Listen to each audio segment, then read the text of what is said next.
গরুর খাবার কাঁচা ঘাস, মুসুরের ভুসি, ধানের ভুসি, আলু, গাজর, এই খ্যার, শুকনা খ্যার। দেশি খাবার বলতে কি এগুলোই।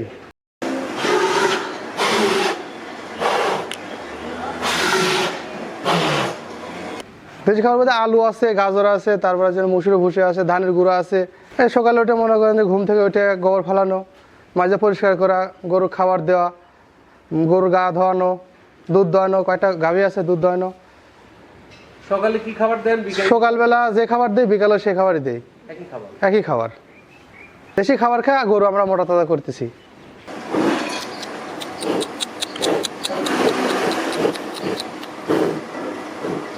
আমি এইটা তো রামচন্দ্রপুর গ্রাম। আমি এক বিয়ের অনুষ্ঠানে এসে এই মিলন ভাইয়ের খামারে ঢুকেছি। মাশাআল্লাহ, খামার দেখে আমার মন ভরে গেছে। এইখানে যে কোরবানির ঈদের যে সমস্ত গরু লালন পালন হয়েছে, এ প্রাকৃতিক খাবার, সব তাদের কৃষি কাঁচা ঘাস খাওয়া, এই সব ভালো খাবার। গরু মাশাআল্লাহ খুব ভালো গরু।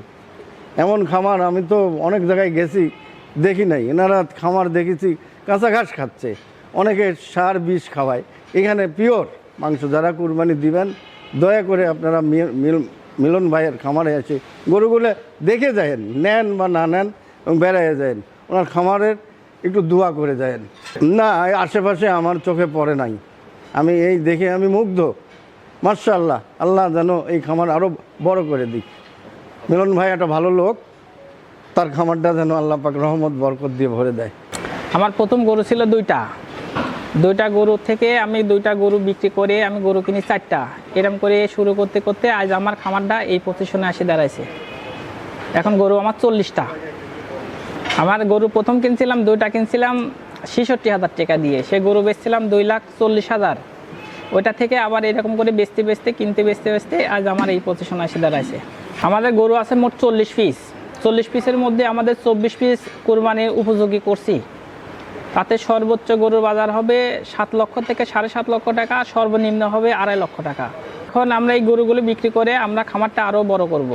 ইন্ডিয়া থেকে গরু ঢুকলে আমরা যারা সাধারণ খামারি আছি এরা আমরা অনেক ক্ষতিগ্রস্ত হই। যা গত পূর্বে আমাদের কোরবানি ঈদে অনেক গরু আমাদের ছিল, সে গরুগুলো আমরা বিক্রি করতে পারি নাই, আমরা অনেক ক্ষতিগ্রস্ত হয়েছি।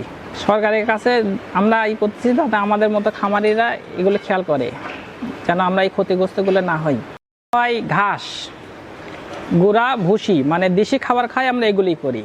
ঘাস, তারপরে ভুসি, ধানের গুঁড়া, এই ধরনের খাবার খাওয়াই আমরা। গাজর, আলু, গমের খুদ, এই সব ধরনের খাদ্য দিয়ে আমরা গরু লালন পালন করি। দেশীয় খাবার।